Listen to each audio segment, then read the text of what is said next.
You think you've healed, you've moved on, you're functioning, you go to work, you laugh with people, you tell yourself, I'm fine now. But then something small happens, a song, a smell, a message, and suddenly you're back there, in that same pain, like no time has passed at all. That's not a failure. That's not weakness. That's what happens when healing is incomplete. Emotional healing is not a straight line. It's not something that happens to you. It's a process with stages, and most people are stuck in one of them without even knowing it. In this video, I'm going to walk you through the 5 stages of emotional healing. By the end, you will know exactly where you are, and more importantly, what to do next.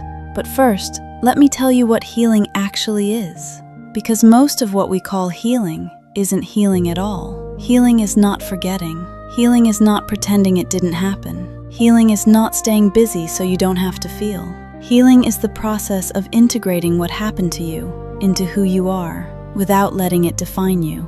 That's a very different thing, and it takes time, real time. Not the time you spend avoiding, but the time you spend actually moving through. Stage 1. Numbness and denial. This is where healing begins, and for many people, this is also where it stops. Something happened, a loss, a betrayal, a wound, and the mind, in its incredible wisdom, does something remarkable. It turns the pain down, not off, just down to a level you can survive.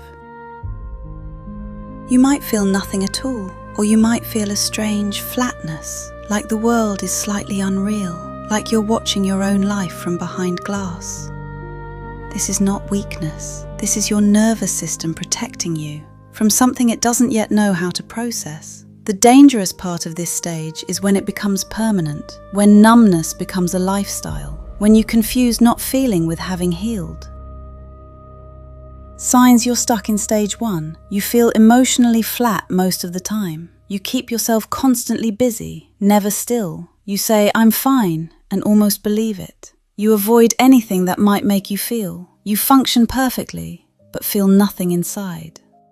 If this sounds like you haven't started healing yet. You've just learned to carry it quietly, and there's a difference. Stage 2. The emotional flood. If stage 1 is the dam, stage 2 is when it breaks. Something cracks open, and everything you've been holding back comes rushing in at once.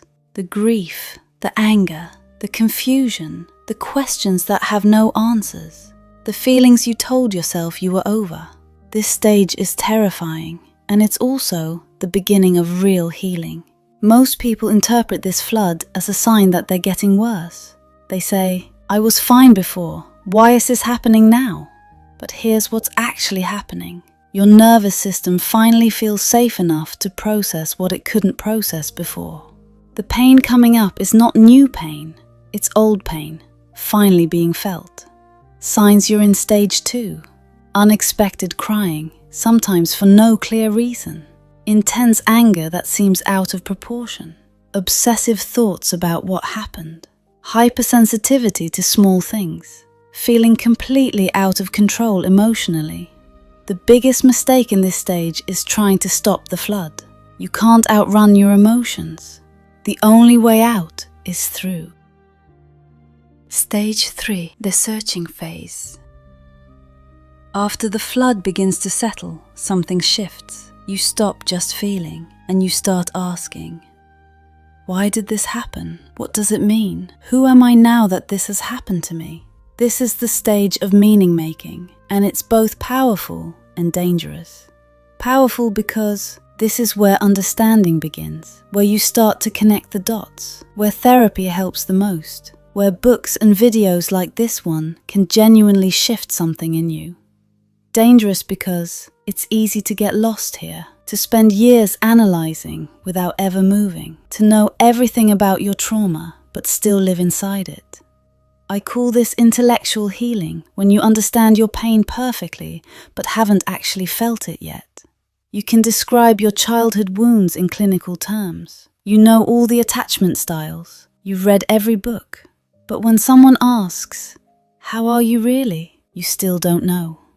Signs you're in stage 3. obsessive research into psychology and healing, constantly analyzing your past relationships, feeling like you understand everything, but nothing changes, finding meaning in the pain, but not release, using knowledge as a shield from actually feeling. The invitation here is to move from understanding your story to living beyond it.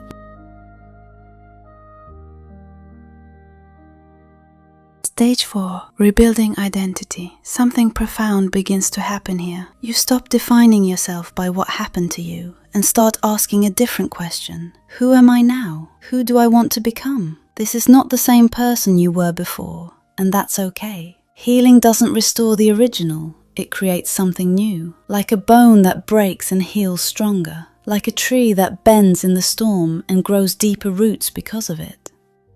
In this stage, you start to notice new boundaries forming, naturally, not forcefully. A clearer sense of what you will and won't accept. Less need to explain or justify yourself. Old relationships that no longer fit, falling away. New ones forming that feel more aligned.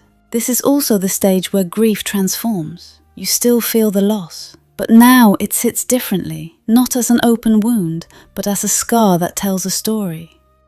Signs you're in stage 4. You catch yourself choosing differently, naturally. You feel less reactive and more responsive. Old triggers have less power over you. You're starting to trust yourself again. You feel like you're becoming, not just surviving. This is where healing becomes visible, not to others necessarily, but to yourself. Stage 5. Integration and peace. This is not the end of feeling. This is not never being hurt again. This is not forgetting. Integration means what happened to you has found its place inside you. Not in front of you, blocking the view. Not behind you, chasing you, but inside you. Part of your story, part of your depth, part of what makes you, you. In this stage, something remarkable happens. You can talk about what happened without being consumed by it. You can feel the sadness without drowning in it. You can remember the person who hurt you without hatred or obsession. And perhaps the most surprising thing, the wound becomes a source of wisdom, not because the pain was worth it, but because you chose to move through it rather than around it. Signs you're in stage 5. You feel genuinely at peace with your past. Your emotional reactions feel proportionate again. You have deep empathy, but healthy boundaries. You no longer need the story to define you. You feel at home inside yourself. This is what healing looks like. Not perfect, not painless, but whole. So, where are you? Stage 1. Numb and moving through life on autopilot. Stage 2. In the flood, overwhelmed and raw. Stage 3. Searching for meaning, reading, analyzing, understanding. Stage 4. Rebuilding, becoming someone new. Stage 5. Integrated, at peace with your whole story. There is no wrong answer. There is no stage you should be at by now. Healing doesn't follow a schedule. But here's what I want you to know. Wherever you are not stuck forever. You are not broken. You are not too far gone. Every stage is necessary. Every stage is survivable. And every stage, when you move through it, makes you more whole. I want you to do one thing right now. Write in the comments, which stage are you in? Just a number, just honest. You don't have to explain. This is a safe space. If this video reached something in you, share it with someone who needs it. Subscribe to Inner Life. Every week, we go deeper. You are not your wounds. You are what you choose to do with them. Take care of your inner world